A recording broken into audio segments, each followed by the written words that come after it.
Astra Abyssosque. We meet again, you two. Hi, Catherine. Do you have any commissions for us today? Commissions, huh? Let me think. Oh, how about this? Please attend the Academia's Academic Symposium this afternoon and recite a love poem on stage. Wait, say what now? And if possible, please also use your camera to capture the reaction of the audience upon finishing the poem. Huh? What kind of commission is that?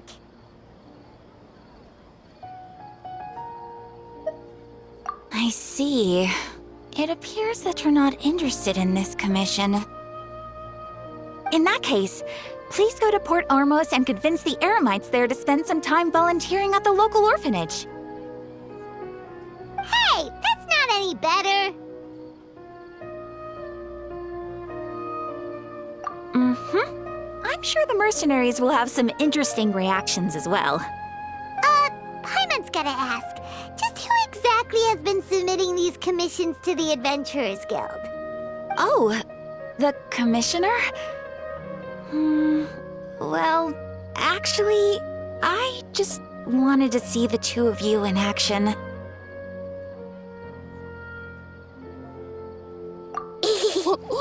Was it so obvious? I was hoping you would actually take one of those commissions.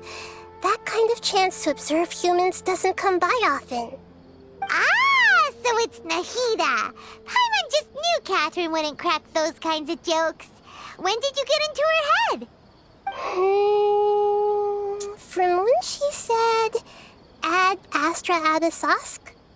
So it's been you this whole time? Are you done resting up, Nahida?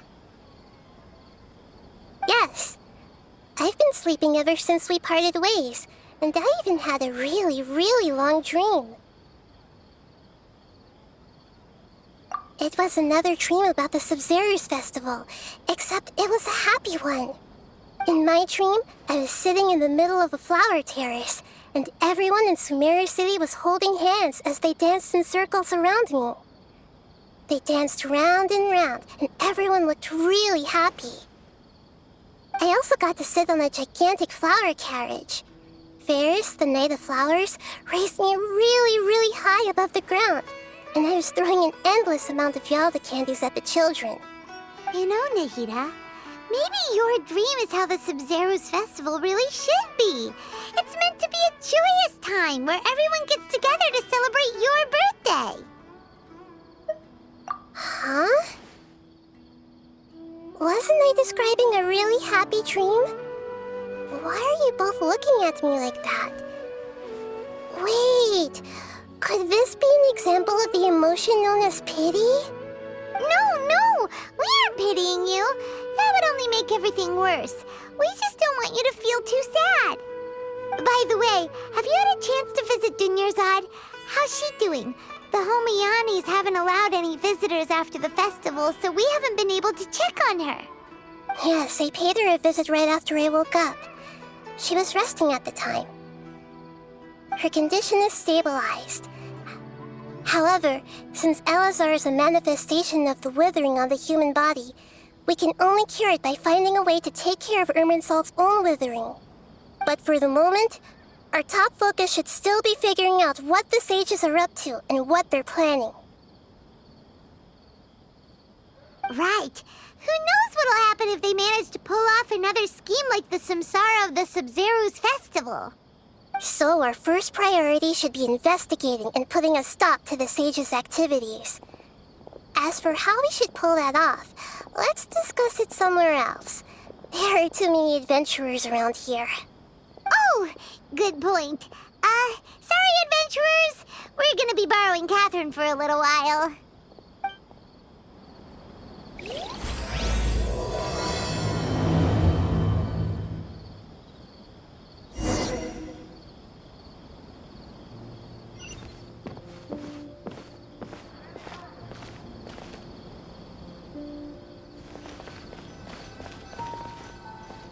Let's continue our chat here. Okay, so do you have any ideas on how we can investigate the sages, Nahida? Actually, I've already done a little bit of work on that. But for now, I want to hear your thoughts.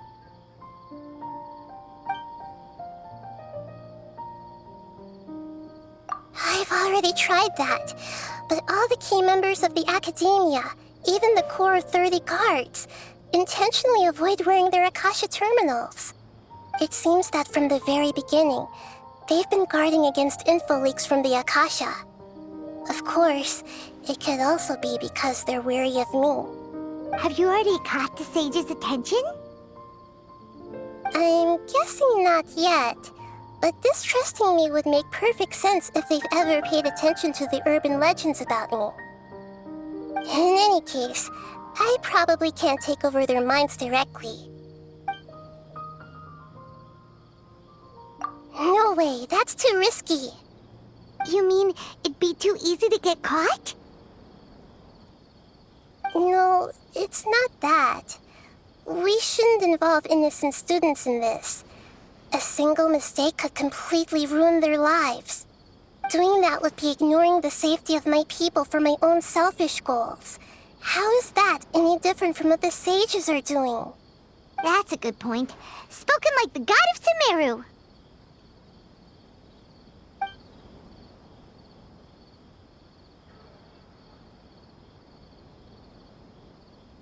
We're in the dark as of now. Since we still don't know anything about their goals, any rash move could tip them off and lead to terrible consequences. After all, every person in Sumeru City is one of their hostages.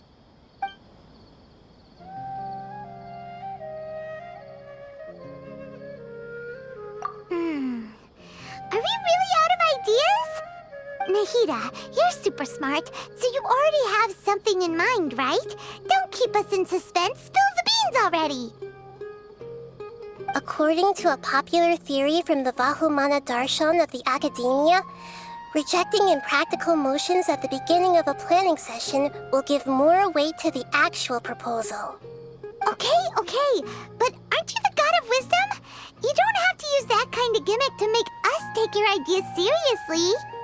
Well, I've been thinking that if I can't directly possess the leaders, and if I can't get ordinary people involved, then I should find someone who's already involved, but hasn't decided to side with the sages. You're saying we should recruit a spy? That does sound like it could work. Oh, before coming back, we met someone named Alhaitham. He seems like he acts alone, and he likes doing stuff behind the Academia's back. They probably aren't in cahoots. Actually, I already have someone in mind. Do you still remember that female scholar named Sataria? Sataria. Paimon remembers now. Isn't she the one who's always trailing behind the Grand Sage of the Academia? We ran into her basically every time the Sub-Zero's festival repeated itself. You could even say we're old enemies by now. Paimon still remembers the smug and mean way she always spoke to Nilu. I've always liked observing all kinds of people, and Sataria has always stood out from the crowd. She was born in the desert and was hailed as their greatest genius. Her academic gifts allowed her special admission into the Academia, and also gave her the opportunity to serve as the sage's assistant. Oh, Paimon didn't know she was from the desert.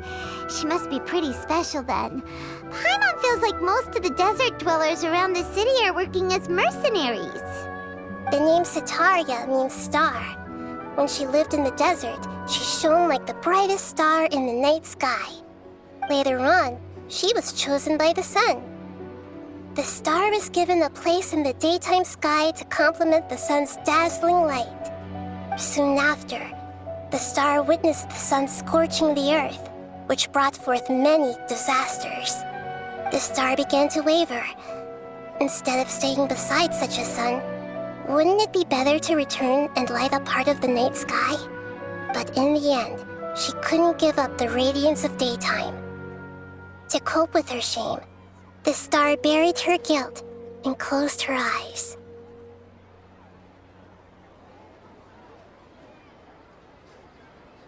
From the sound of it, Sataria's just hung up on the research opportunities here. But she doesn't really support the academia. She still feels guilty about not doing more for the desert, right?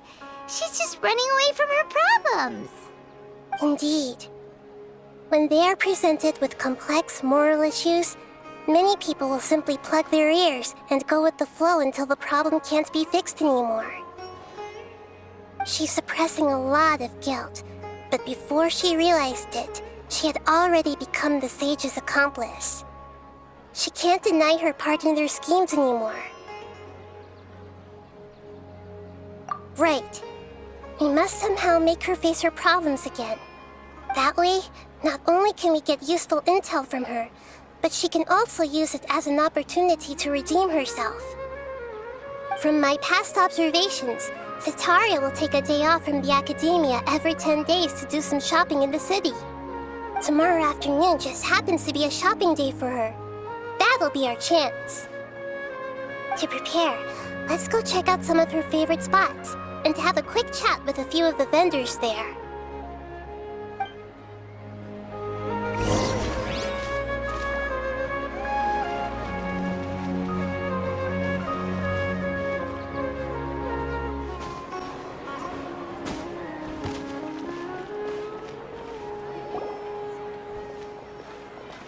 This should be Sataria's favorite fortune-telling spot. So should we ask the fortune teller about Sataria? No, I already have enough information on Sataria. The most important thing now is for you to pay attention to the vendor's talking style and key characteristics. Talking style and key characteristics? My poor lost lambs, have you become troubled over your fates?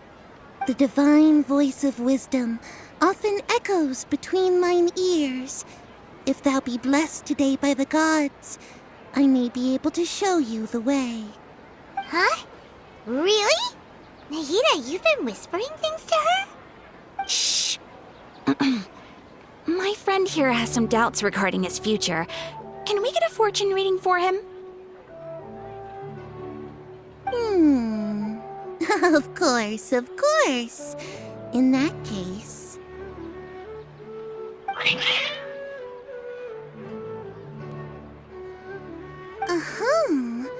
It would seem that Harut and Marut are quite wary of you. Perhaps, at some time in the past, you have somehow offended the gods. Only mocking the god of Animo, questioning the lord of Geo's financial savviness, and brawling with the god of Electro. Do those count? Oh, nothing. Go on, pick an aspect for her to divine. Health prospects, no problem at all.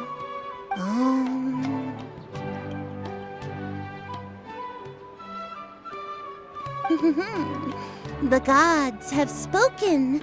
The truth shall be revealed. Your life shall continue on for many tens of thousands of years. Impossible. Harut, Marut, did you two spoil my divination? I've never read a fortune so absurd.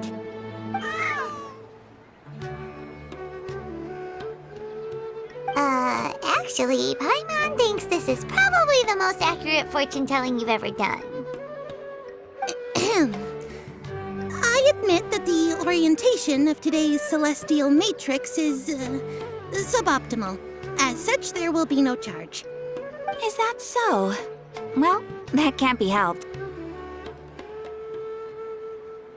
If you were to bring some food offerings for Harut and Marut on your next visit, perhaps they could help you reverse the wheels of fate.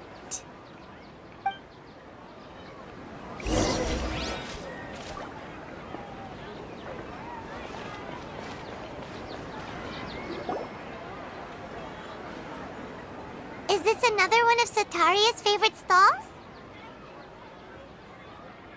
Yep, it belongs to a king.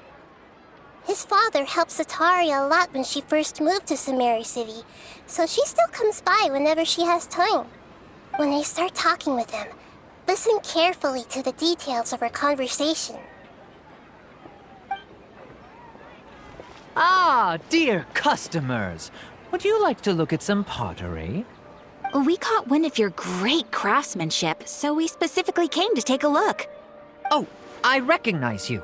Aren't you Miss Catherine from the Adventurers Guild? Sounds like I'm in for some big business.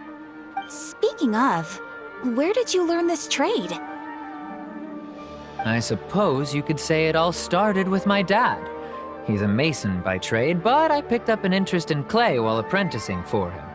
After that, I began making pottery by myself in secret, and I simply changed trades when my works turned out well. Although it's a pity that I'm no longer making much use of the knowledge provided to me by the Akasha. That's nice. You're making a living doing something you love. So is your father still working as a mason? Oh no, not anymore. A few years back, he fell from a roof and broke his leg. Since he had already saved enough Mora over all these years, he's just enjoying the retired life in Port Ormos nowadays. I see. We wish him peace and happiness in his retirement. I'll have someone in charge of logistics at the guild come by another day for some goods. We'll leave you to it. Take care now. No problem. Rest easy, all our goods are sure to meet your every need.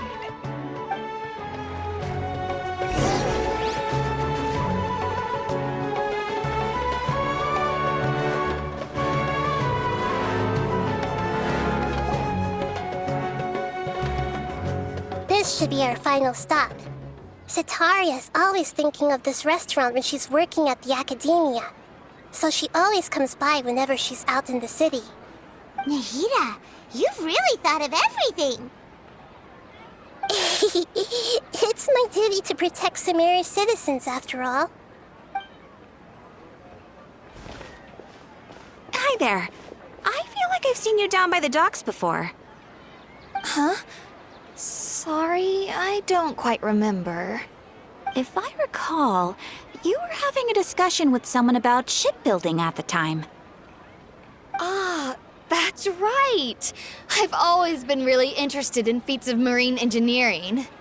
After all, I grew up in Liyue Harbor and spent my entire childhood staring at the ships going in and out of the port. I came to Sumeru to study, but failed to make it into the academia due to my lack of talent. But I'm still discussing all kinds of problems with different scholars, and I'm continuing to study and perform research from the restaurant's basement. I'm sure I'll get into the academia after their next round of exams. What an admirable spirit for learning. Amazing. Sure, but you'll find hardworking people wherever you go. So this restaurant has a basement as well? Huh. First I've heard of it. That's right. It's not usually open to patrons. Most of the time, employees use it for breaks or to hold private events. I see. Yes, that makes sense. Well, good luck with your studies, Miss Chishan. Thank you so much. As long as I can make it into the academia as an official student, I'll be happy.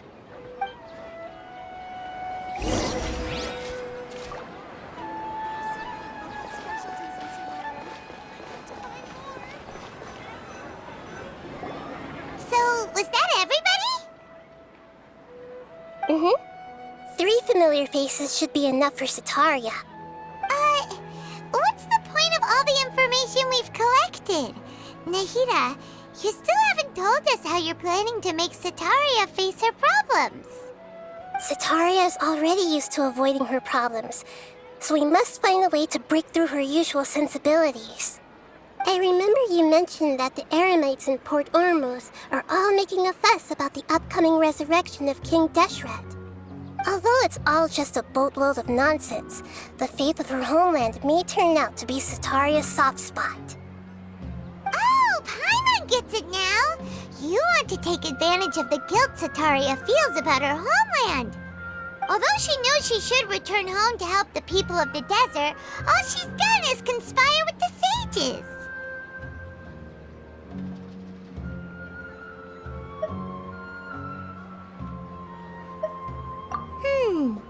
So how do we set that up? Well, King Deshret is long gone, and Setaria is also too smart to fall for any simple tricks. If we simply engaged her under the guise of King Deshret's believers, she would definitely be wary of us, and we may not get anywhere. But if we were to borrow some of her close acquaintances to talk with her, her reaction would probably be very different. So you mean you're going to possess those people we just talked to? Yep. Possess them through the Akasha. Imply they've already converted to the faith of King Deshret, and then convey our made-up will of King Deshret. As long as everything goes smoothly, we'll get through to Setaria for sure. She'll never guess that we had anything to do with it. Ah, so that's how you're going to use all the info we collected on these people. It's so that you won't slip up and break form. Possessing them will only work if you can manage to pass off as them. Exactly. So, best of luck with impersonating them. Huh? Best of luck? But we don't know how to possess anyone. That's no problem at all. I'll just share all their senses with you once I've possessed them. As long as you're also wearing an Akasha terminal, the effect will basically be as if you've possessed them yourself. Huh. That is pretty convenient. But why does he have to do this? Can't you do it yourself? Although I've been observing humans for a while, I've never been good at imitating them. You're not wrong. It's always been painfully obvious whenever you try to pass as Catherine. If it was at all possible, I would have preferred to leave these people alone. But seeing how things are now, I probably should just accept it and push on. Yeah, don't beat yourself up over it. We're only doing this to help everyone, and we'll only be borrowing them for a little while anyway. Alright, then let's give it a go tomorrow afternoon.